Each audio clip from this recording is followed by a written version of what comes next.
Hai semuanya, kembali lagi di podcast Suara Remaja bareng aku Happy yang bakal ngobrolin hal-hal yang deket banget sama dunia remaja. Di podcast kali ini kita akan bahas topik yang sensitif tapi penting banget, yaitu bahaya seks di luar nikah pada remaja dan dampaknya di masa depan. Buat teman-teman yang dengerin, stay tune ya dan jangan di skip. Nah, kita sudah kedatangan narasumber spesial, ada Kak Amelia. Nah, mahasiswi dari Universitas Tengku Subandi. Halo Kak Amel, apa kabar? Halo Kak Happy, baik, alhamdulillah baik. Halo juga buat pendengar Suara Remaja, senang bisa diajak ngobrol di topik yang penting ini. Kak, langsung aja ya. Banyak remaja yang sekarang menganggap seks di luar nikah itu biasa sebagai bagian dari pacaran. Sebenarnya apa sih yang dimaksud dengan seks di luar nikah dalam konteks pembicaraan kita hari ini? Seks di luar nikah itu sederhana aja, aktivitas seksual antara laki-laki dan perempuan yang belum terikat pernikahan.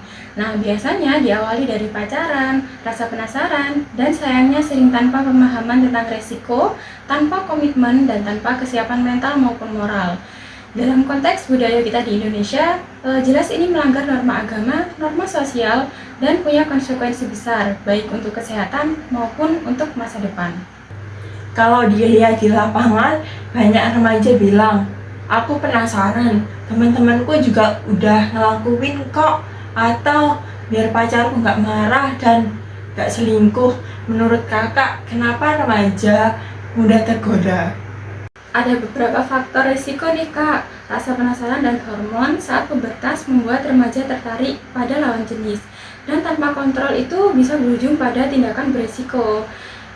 Nah, tekanan dari pasangan atau teman seperti tuntutan kalau sayang ya buktikan sebenarnya adalah manipulasi karena sayang yang sehat justru saling menjaga.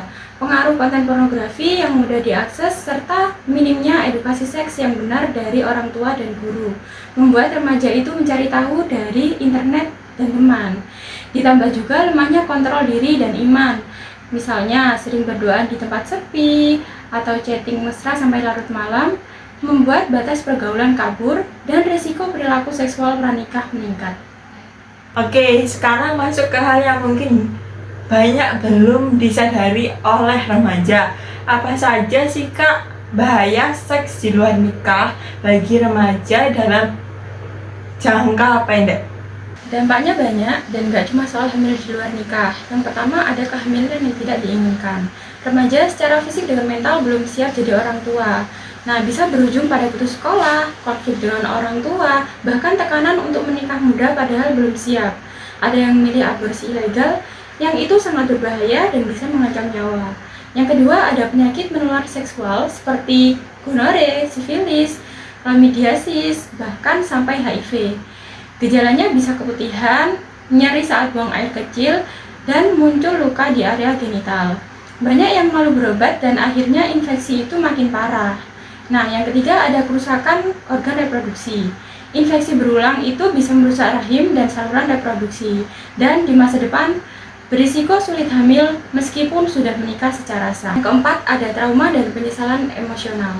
Seperti merasa bersalah, kotor, atau tidak berharga.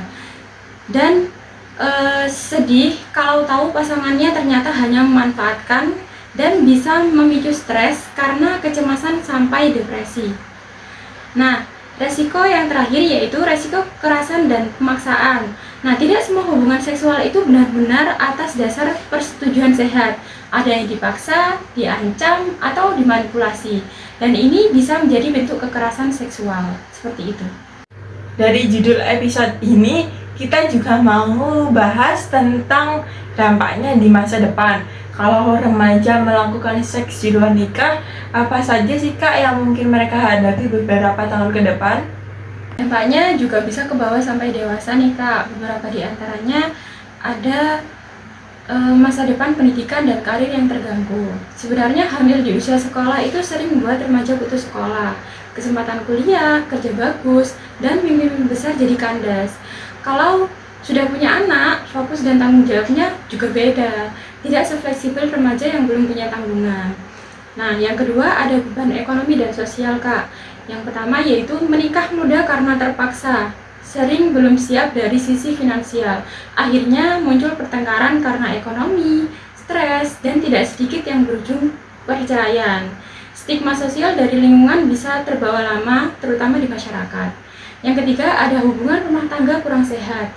Kalau menikah karena kecelakaan, bukan karena kesadaran dan kesiapan, fondasi hubungannya itu rapuh, dan ada rasa saling menyalahkan atau tidak saling percaya.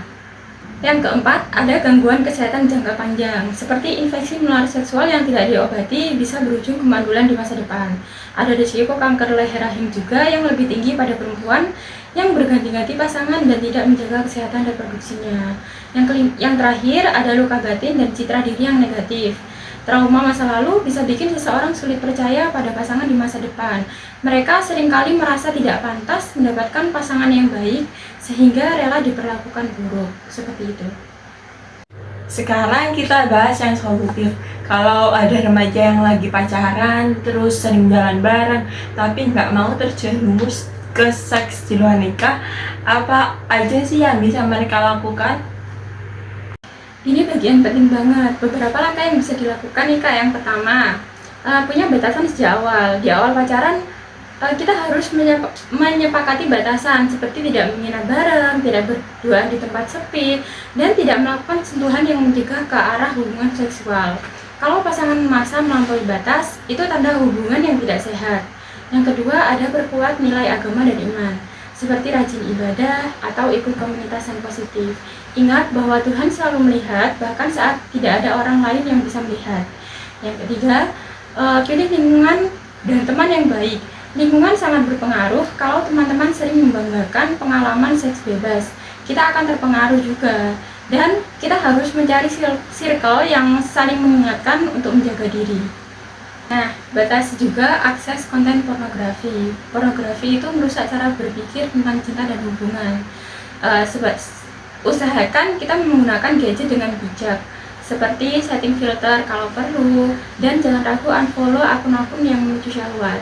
Yang kelima, isi waktu dengan kegiatan positif, seperti ikut organisasi sekolah, komunitas, olahraga, atau bahkan belajar skill baru. Nah, semakin kita fokus ke pengembangan diri kita, semakin kecil ruang untuk perilaku berisiko. Yang terakhir, ada belajar bilang tidak dengan tegas. Kalimat sederhana seperti aku sayang kamu, tapi aku nggak mau melakukan itu sebelum nikah. Kalau kamu sayang aku, kamu akan hormati pilihanku. Seperti itu. Ini juga penting Kak, gimana kalau ada pendengar yang merasa aku sudah terlanjur melakukan seks di luar nikah, aku menyesal, apa yang harus aku lakukan? Jika kita pernah terlanjur melakukan seks pranikah, hal pertama yang perlu dilakukan adalah berhenti dan bertaubat dengan sungguh-sungguh, memperbanyak ibadah dan doa, lalu menjaga jarak dari situasi yang memicu, termasuk pertimbangan mengakhiri hubungan jika pacar terus mendesak. Nah, ubah pola komunikasi dan kebiasaan, periksa kesehatan ke dokter jika pernah berhubungan tanpa pengaman, dan jangan ragu mencari bantuan ke psikolog, konselor, guru BK, atau orang dewasa yang kalian percayai. Yang paling penting, bangun kembali rasa berharga diri, karena kesalahan di masa lalu itu tidak menentukan seluruh nilai dirimu. Dan banyak orang yang punya masa lalu kelam, namun berhasil berubah menjadi pribadi yang jauh lebih baik. Kak, sebelum kita akhiri, apa nih pesan yang akan disampaikan untuk para penonton? Kalian semua itu berharga. Tubuh dan masa depan kalian itu bukan bahan percobaan. Nah, seks itu bukan mainan dan bukan bukti cinta, tapi amanah besar yang tempatnya adalah dalam ikatan pernikahan. Sayangi diri, jaga kehormatan, dan pikirkan masa depan, seperti pendidikan, karir, dan keluarga yang ingin kalian bangun. Berani menolak seks di luar nikah bukan berarti ketinggalan zaman, justru itu bukti kalau kalian punya prinsip dan visi hidup. Seperti itu, Kak. Wah, terima kasih Kak Mel, penjelasannya sangat lengkap dan juga jujur. Nah, buat teman-teman pendengar suara remaja, semoga obrolan ini bisa jadi bahan refleksi. Ingat, keputusan yang kita ambil di masa remaja bisa berdampak besar di masa depan. Sampai di sini dulu episode hari ini. Jaga diri, jaga hati, dan juga jaga masa depan. Sampai ketemu di episode berikutnya ya. Bye!